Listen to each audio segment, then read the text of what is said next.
anyone here that has a question, you can go ahead and raise your hand. Can start with NDR.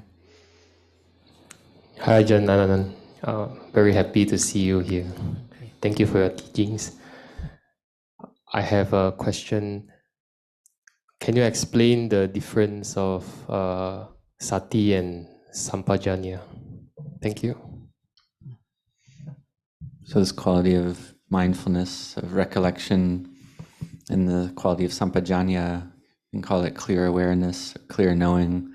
The sampajanya is the wisdom element, but we start with mindfulness first.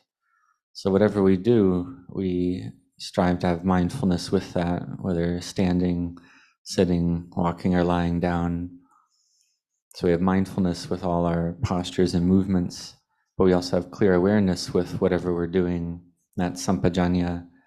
For instance, we go to pick up a glass of water, and we think or recollect that we're going to go pick it up. That's mindfulness. But then we know clearly that we're holding that glass, and that's sampajanya. That's the wisdom element arising. So in terms of Dhamma practice, we have mindfulness in terms of the body or feeling tone or the mind or Dhammas. And in whatever case, we strive to have mindfulness to be continuous. And this will lead sampajanya to develop and grow, this clear knowing to grow. So we see these qualities connect together. So with sati and sampajanya, we need to have effort to develop them a lot because they have great benefit and great value to us in our lives. For instance, here in Singapore, there are many rules and laws. For instance, in driving a car, there's red lights and there's speed limits. We need to follow those rules. So we have the quality of mindfulness to recollect and remember those rules. And why is that? Because we see the drawbacks of not following them. If we don't follow the rules and laws, then we receive punishments and fines and so on. So we see the drawbacks of it. So we have mindfulness to recollect the rules, and we have clear awareness about them. That's the wisdom element arising. In terms of Dhamma practice, it's the same way. We have mindfulness, and then we see in our minds this thinking and proliferating. And we have sampajanya, this clear awareness to know it, to know where are our thoughts leading, where are our thoughts going. And we try to abandon thoughts that are unwholesome or unhelpful and try to do that which is good, cultivate the good, to develop the mind, to give rise to wisdom step by step. Question from Bawani from last week. In extreme cold or hot conditions, while practicing samadhi, my mind falls asleep or enters a state of delirium. In these situations, is it possible to separate the body and mind and not to suffer? If so, how to separate the body and mind and not to suffer so that samadhi can be practiced smoothly? So this question is practicing in this way, how you want to practice. It does depend on your training that you've developed, your mind. And so you have to ask yourself, your strength of mind, your mindfulness and samadhi, to what level have you developed it? If you've developed it to a high level, then you will be able to separate the feelings from the mind, separate out the cold and the hot. And so this is up to your strength of mind. So if you're at that level, then you can see it as just simply being hot or just simply being cold. But if one's strength of mind is not enough, then you won't be able to separate out those feelings from the mind like that. But you just develop it bit by bit. If you're able to train, then one who has can do this or can train and separate out the vedana, the feelings, when they can make the mind peaceful still, they may not have the feeling at all of the cold or hot. But then when they come back again to feel the body again, then they may then have a lot of pain or sickness there because the body has been subjected to too much cold or hot. For instance, if a meditator might be in a very cold condition, situation or climate, and they're sitting meditation and their mind can be peaceful with samadhi, then they may not feel the cold at all. But then when they realize again, and those they have those feelings of the body again arise, they know again, and then they just feel the pain and sickness then. And so one has to be a bit careful there and just try to train in improving one's strength of mind bit by bit. And it's only then when it's maybe very necessary to train to practice in this way that one will be able to do it like I've explained, and developing one's mindfulness and firm samadhi then is necessary. Just like Venerable Ajahn Anan had once or shared an experience of him that when he had meditated in a very, very cold climate, and it was very windy, it was very cold, but he could enter samadhi and could then contemplate the vedana, those painful feelings, and the mind could gain that emptiness from that samadhi.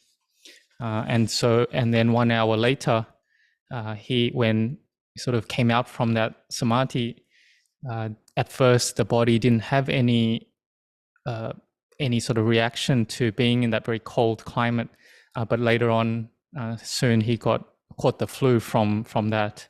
So this is like the body wasn't able to handle that condition, but the mind was able to handle it or endure it.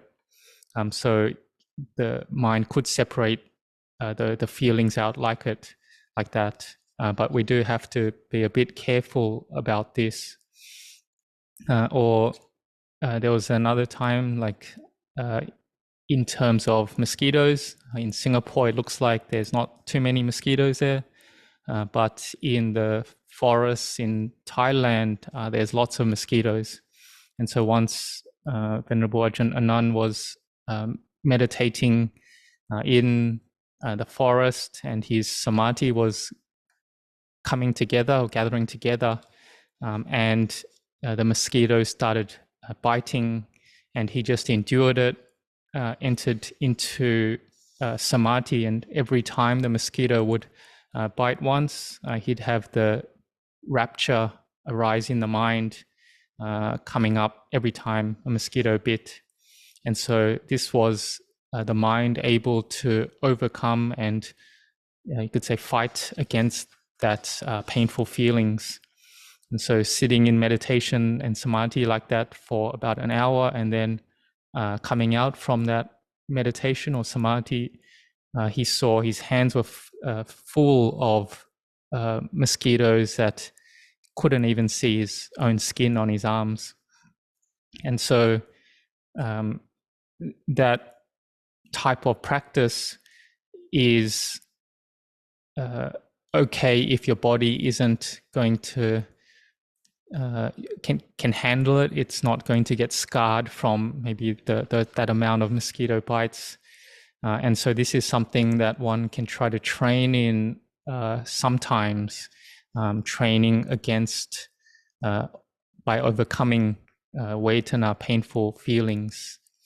And we may also hear the stories of the Krubajans, the great teachers, who they really fought against that vedana, the painful feelings, just sitting there in the one posture, enduring it, and even to the point where their sweat would break because of the endurance that they had to have.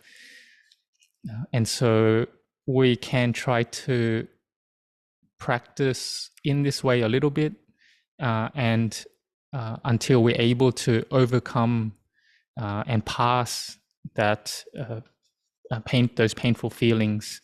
And this is like the mindfulness of feelings, or the contemplation of feelings in the Satipatthana. And this is dependent on one's own strength of mind, how much one can practice this.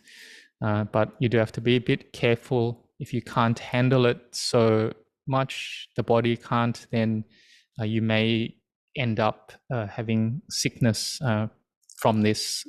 So you do have to be a bit careful. Hi, Ajahn. I have a question, which is how to fully let go of deep anger and pain. Thank you, Ajahn. Cool. So it's normal for this clinging to arise with regard to moods and mind objects. So it's something that we've likely heard many times. We hear that there's nothing that grabs the heart like anger. It's something that's difficult to let go. And this is true for everyone. It's not just for lay people, but for monastics as well. It's not that when you ordain as a monastic that the anger just disappears from the heart. It's not like that, because anger is not afraid of monks. It's not afraid of ordination. It's something that's in the heart, and it's something that has won or achieved victory in the heart many times already. So we can ask, well, what should we do then? Well, we should set our hearts to have loving kindness every day when we wake up. We should make the determination not to be angry, not to have ill will, not to hurt or harm any being. We should think that this is our last day on earth, and if anger arises, then it will destroy our peace of mind, destroy our samadhi. And if we have anger and we see the face of that person that we're angry with, then that anger can arise straight away. So we should remember that this is normal. It's something we have to train and practice with. Even Venerable Ajahn Chah had great samadhi and wisdom. There was one period where he was living with an old monk, a lungta, an older monk. And whatever that older monk would do, he would do incorrectly. He wouldn't follow the rules or discipline, and felt like whatever he did was incorrect. And so Venerable Ajahn Chah had some feelings arise in his heart. But then later he entered samadhi for many days on end. And after he exited from that samadhi, this changed his heart. So he had wisdom arise.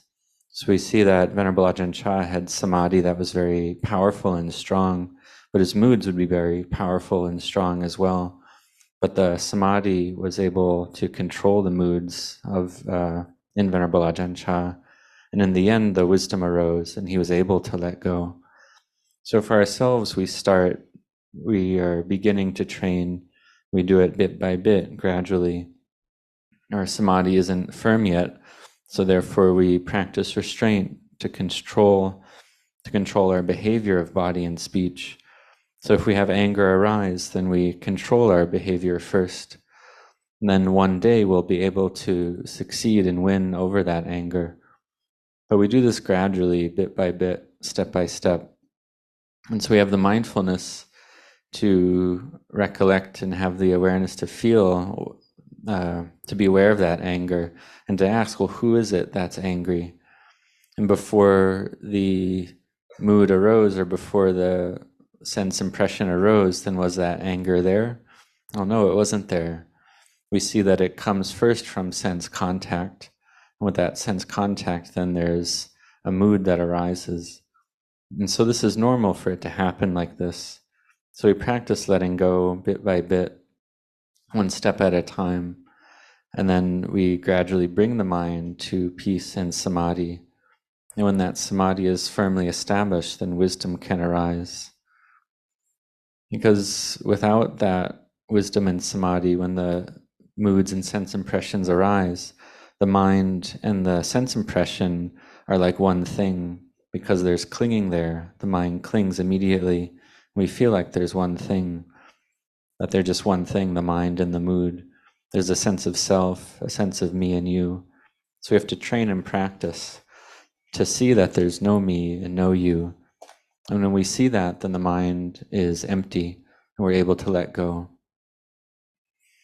So that's the arising of wisdom right there. But in the beginning, we have the faith. We see the drawbacks of clinging and attachment. And so we have patient endurance and we try to practice. We have effort and perseverance in our practice. Then one day we'll be able to succeed over that anger. And this is up to our efforts, up to our striving. So we have to strive a lot, practice a lot, do a lot of loving kindness meditation, because we see that this anger, it's a heat in the mind. And loving kindness, metta, is coolness. So we practice to change the elements in the mind, change it from hot to cool. And we also take a look at our own character, our own habitual character traits, and we see what meditation object is appropriate given our character. So this loving kindness meditation is appropriate for one who gets angry often.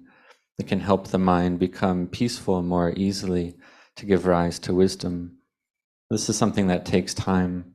In the beginning, we have patient endurance to control the mind first.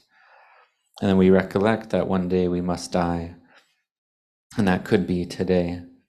So why should we get angry? Why should we have ill will? Or why should we wish to hurt or harm? And so practicing in this way gradually improves bit by bit. ความโกรธเป็นธรรมดาเนาะเดี๋ยวอาตมาต้องหาพวกกันโยมใครมีความโกรธยกมือขึ้นบ้างโยมใครโกรธบ้างต้องยกมือที่โยมใครมีความโกรธบ้างเอาเร็วยกมือ So raise your hand if you've ever felt anger. โอ้โหไม่โกรธแล้วอภรหันต์หมดเลยเนี่ย Have you ever felt anger? ในต้องยกมือตรงๆที่โยมใครโกรธบ้างยกมือหน่อย So raise your hand high if you've ever been angry, if you've ever felt anger. โอ้แสดงว่าเป็นธรรมดาใช่ไหม So it's normal. normal เลย So see, it's quite normal to have anger. See everyone raise their hand. And so Ajahn Anan said, for myself, when I ordained, or before I ordained and when I ordained, I was someone who got angry very easily. I was really good at getting angry. And if I got angry with someone, I couldn't even look at their face. It was something that was incredibly torturous and painful for my own heart. It felt incredibly hot. But when I ordained, I was really set my heart on the practice, and I had samadhi and rapture arise. But at that time, I was what they call in Thai a pakao, anagarika, someone who wears all white and follows the 8 precepts. And so as a pakao, the novices are higher than one. They're senior to one. And so these novices back at Wat Marp Jan, the monastery of Venerable Ajahn Chah, you have 8-year-old novices or 10-year-old novices. And these novices, they would receive a lot of work from the bhikkhus, from the monks, to clean the bowls of the monks or to clean the spittoons of the monks, where the monks would put their trash and so on. And that was the custom and practice of the monastery, to train and practice to respect one's seniors in that way. So for myself, I went to ordain. I was a new candidate for ordination as a 8 precept pakao. I was 22 years old, and I would sit lower down than the novices because they were novices and I was a pakao. So these novices were considered senior to me. And so they would have the duty to clean the spittoons and so on. And they would, and they said to me, or the one particular novice said to me, "Oh, come here, pakao, come clean these spittoons." And these novices, they maybe stored up a lot of anger from the past because they received so many orders from the monks. And so he said, "Pakao, come here, clean these spittoons." And he pointed to the spittoons and ordered me to clean them. So I had to remember that I ordained for the sake of Nibbana. I wanted to realize Nibbana. But when this novice ordered me like this, I felt very angry. My face became red, and I felt like I really didn't want to do it. but this novice they were giving me my meditation object to train with. And the novice was ordering me around like a big teacher. And so I said, okay, okay. So on the outside, I was saying kap, kap, which is sort of like a very respectful, like, okay, sir. And but inside my mind was very hot, very agitated. But I couldn't just follow my mood, couldn't just follow my heart like that, because the meditation masters or the great teacher taught us not to follow our moods, not to follow our hearts like that. And so I took these 7 spittoons and went to wash them. And so this was a training, was a practice. So gradually, bit by bit, the heart became cooler and cooler. So it is possible for the heart to become cool. But this quality of samadhi was necessary in order to give rise to this coolness, in order to reduce the anger. So it's something we gradually practice and train in. So therefore, we see to have anger is normal. Having greed, aversion, or delusion, it's normal. So don't punish oneself about it. Because in truth, these qualities, they're a type of energy in our hearts. It's a type of energy of nature that belongs to the category of ignorance or delusion. But there's no self to be found in it. But in the beginning, we take it to be a self, to take it to be a me or a mine. We feel like I'm angry with someone else.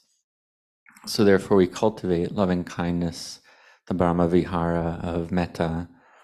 We feel that we don't like someone, we have disliking, and this can arise very strongly. For instance, there's one story of when I was living with another monk. This was in my 4th rains retreat as a monk, and we just would never get along. Whatever would happen, we wouldn't like what the other one was doing. Whatever they would say or do, they wouldn't like me, I wouldn't like them. We just didn't get along in any way. But it was our custom and practice not to follow these moods. So I'd practice loving kindness meditation a lot, metta meditation. This would give rise to a lot of fullness and happiness in the heart. And I was able to forgive this other monk. And so I'd practice to train the heart in this way. I wouldn't like them or wouldn't want to see them. They could feel the same way about me. And there was one occasion where that monk had a heart problem. He was sick. And I'd tried to go walk to that monk's kuti to see him, to his dwelling.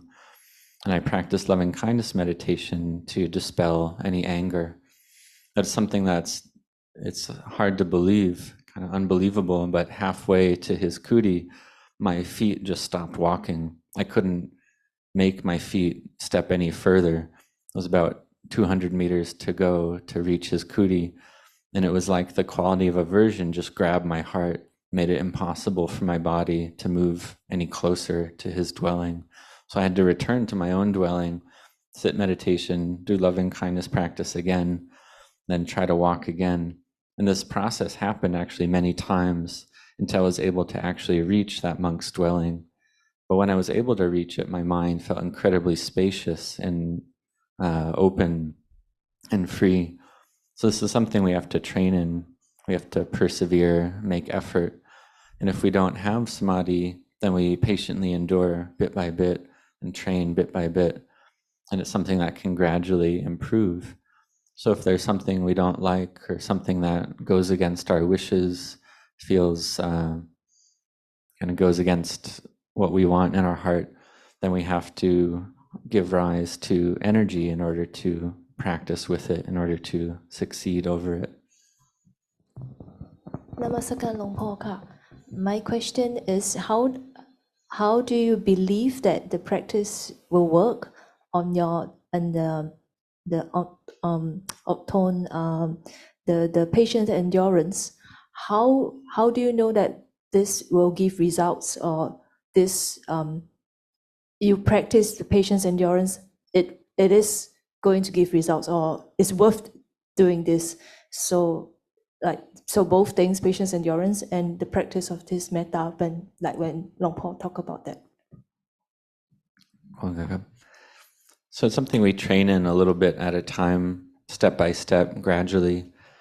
So we practice patient endurance, and we see that if the mind follows its moods, if there's greed, aversion, or delusion arising, when the mind follows it, something that the mind is used to doing, what are the drawbacks of that? So we practice to see the drawbacks of not having patient endurance. So we don't have patient endurance and we follow whatever that mood is, and we see what drawbacks arise. We've seen that in our lives already. So we set our hearts to have patient endurance, to keep control over the heart to a certain degree. So we train in this samadhi bit by bit. But if we lack patient endurance, then our mindfulness will be weak. We'll lack Dhamma in the heart. So we see that this Dhamma of patient endurance, it's something of great value and importance. It's a quality of the wise. So at the beginning, we have this belief that patient endurance is good and useful. We take a look at the Buddha's biography and how he trained in patient endurance in many of his past lives. And also the disciples, the awakened disciples of the Buddha, how they trained in patient endurance and had patient endurance. And we see what value it gave rise to. We see that it made the mind develop to become higher. So in the beginning, we train and practice first with our meditation object. And then we see in Wat Marp Jan Ajahn Chah's monastery, they taught patient endurance, taught to torture the mind, not to follow its moods or likes and dislikes, in order to see suffering in the heart, in order to practice and train with that suffering, to see the sense of self arise, to see suffering arise. And we keep training in order to succeed or overcome that suffering. That's something that we become able to do. ตอนเราเรียนหนังสือมาเราอดทนไหม So when we study in school, do we have patient endurance with that? เราทำงานเราอดทนไหม Do we have patient endurance with our work? เราอยู่ประเทศสิงคโปร์เราต้องอดทนไหม Do you have to patiently endure if you live in Singapore? เราอยากขับรถเร็วๆประเทศสิงคโปร์ขับได้ไหม Can you drive as fast as you want in Singapore? ไม่ได้เลยงั้นมีระเบียบทุกอย่างเลยต้องอดทนเราจะขึ้นที่สูงไต่ภูเขาขึ้นไปเราไม่อดทนจะขึ้นไปได้ไหม So there's many rules and laws that one patiently endures with, and ขึ้นภูเขา so like ขึ้นภูเขาสูงๆเราต้องพยายาม Oh, it's like climbing up a mountain. Do you have to patiently endure to climb up a high mountain? ทำงานไม่อดทนก็เลยเจ้านายไล่ออกก่อนมั้ง So if you don't have patient endurance in work, you probably get fired. นะใช่ไหมนี่เราอดทนใช่ไหมเพราะฉะนั้นอดทนในการปฏิบัติก็เหมือนกันต้องอดทนอย่างนั้นไม่ได้ธรรมะนะ So in Dhamma practice, it's the same. If you don't have patient endurance in your Dhamma practice, then you don't get the Dhamma. แต่มาไม่อดทนก็วันแรกเจอเนรทดสอบก็กลับบ้านไปแล้วไม่อดทนเลยเห็นไหม So he said, if I didn't have patient endurance when I went to ordain, I would have been so angry with that novice, I just would have went home.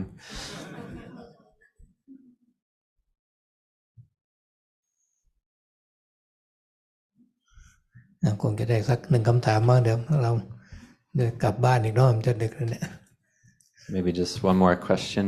It's getting late. It's almost time for everyone to go home. ยังไงเราจะให้ทรมานอดทนอีกหน่อย Or you can practice to kind of torture yourselves and patiently endure more if you like. Navodaya Ajahn. So my question is, what is our first birth and how we born in our life while not doing any Dhamma? So the question, if I understand it, was what is our first life? And also, if we don't do any karma, then do we have a life or do we have birth? So Venerable Ajahn Anan answered, so when we do good karma, then we receive good result. And if we do evil karma, we receive an evil result or a bad result. So we see that whatever karma we do, it gives that type of fruit, gives that result. And it leads the mind to be born, to cycle through samsara, to cycle through birth and death. So if we don't do any karma, the meaning of that is the mind that's let go, mind that has no sense of self anymore. So everything, in terms of everything, if there's no karma being made anymore, then there's no need to be born, no need to die anymore, no need to cycle through birth and death. And so we see that if there's still karma, in terms of good karma, this leads to a human birth or heavenly birth, like a deva, or if one is jhana, then one is born as a Brahma deity. And then, but when the energy of that good karma runs out, then there's still more birth as a human, for instance. And because the mind is being taken by ignorance to be born, the quality of ignorance or delusion is bringing the mind to be born again. So the cause is this karma that we've done, and that karma gives fruit. We say that's the kilesa, the defilements, creating that karma, taking the mind to be born and dying without ceasing. And so if we ask, well, what's our first life? What was the beginning of it? We see that it comes from causes and conditions. This is a perpetual cycle. It happens continuously, so we can't find the beginning of it. It's like we have a knotted ball of string. We look for the end of that string, but we can't find it. And so we see that the mind has had a great deal of birth already and many lifetimes. If we say it's many millions, then that doesn't come close to it, because we see that there's been many millions of Buddhas that have come and gone already. And for a Buddha to make the spiritual virtue, to build the parami, to become a Buddha, it's something that takes so long, we can't count the number of years that it takes.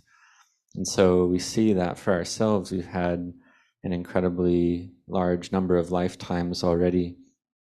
And even when the Buddha contemplated and looked back into his own past lives, he saw that these past lives just went on and on without ceasing. And this is the mind cycling around in samsara. And so this is being born and dying, and we can't find the beginning of it.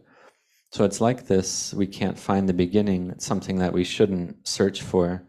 Instead, we should bring our search into the present lifetime, take a look at our present lifetime and investigate what are the causes of suffering and how can we alleviate that suffering in order to lessen our suffering. It's like in school when we study, we try to understand how we can study better, how we can learn better, to develop in our studies. And we also try to develop our minds to become higher and better. And so this gives rise to value and use in the present moment. And so instead of seeking for our first life, which is something that won't benefit us, then we should seek to benefit ourselves in the present. So it's like in the rainy season when a storm comes and there's wind and there's rain. This happens in Singapore, Thailand, India, Bangalore, Mysore, like a typhoon. And that typhoon comes and then there's flooding from all the rain. So if we go out and try to count how much rain has fallen, how many centimeters, how many meters, how many raindrops and so on, or how much water is in that flood, we try to count it and we just can't do it. However hard we try to count exactly how much water has fallen. We think and we try to do it, and we just can't do it. We'll die first before we succeed. And we see that it's something that has no value. But when it rains and we think and contemplate, well, how can we store that water to be used in the dry season? That's something that'll give rise to value for us. Or we can think, how can we protect from the danger of that storm so that it doesn't damage our property or livelihood? That's something that's valuable for us.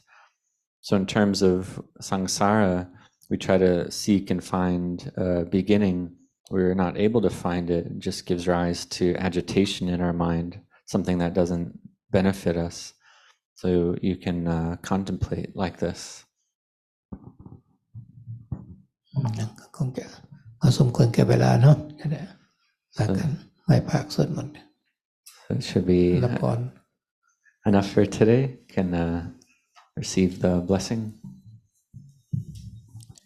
ยะถาวาริวาปุราปริปุเรนติสากรัง Just as rivers full of water entirely fill up the sea, เอวะเมวะอิโตทินังเปตันนังอุปกัปปติ so will what's here been given bring blessings to departed spirits.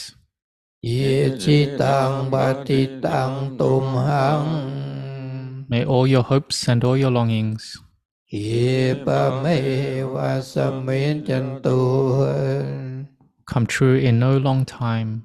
สัพเพปุเรนตุสังกัปปา May all your wishes be fulfilled. จันโทปนะระโสยถา Like on the 15th day the moon, มานิโชติระโสยถา or like a bright and shining gem, สัพพิติโยวิวัชชันตุ may all misfortunes be avoided. สัพพะโรโควินาศตุ May all illness be dispelled. มาเตภวัตวันตรายโย May you never meet with dangers. สุขีทีขายุโกภวะ May you be happy and live long. อาภิวาทนาสิริสนิจังวุธาปัจจายโนจัตตารโอธัมมาวาทันเตอายุวันโนสุขังพลัง For those who are respectful, who always honor the elders, 4 are the qualities which will increase life, beauty, happiness, and strength.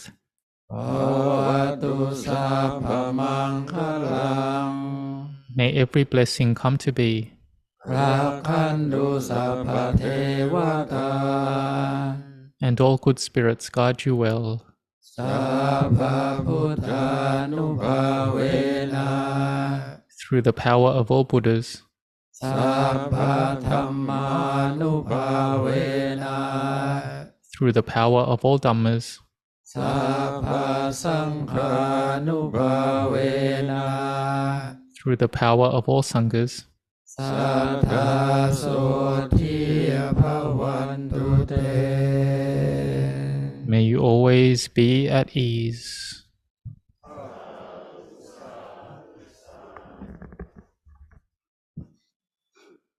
ให้ทุกท่านเดินทางปลอดภัยนะแข็งแรงนะโชคดีมีความสุขฝึกกันติธรรมสติธรรมปัญญาธรรมรู้ธรรมทุกท่านเนาะ So may you all travel home safely. May you all have the dhammas of patient endurance. May you cultivate mindfulness and wisdom and realize and see the Dhamma.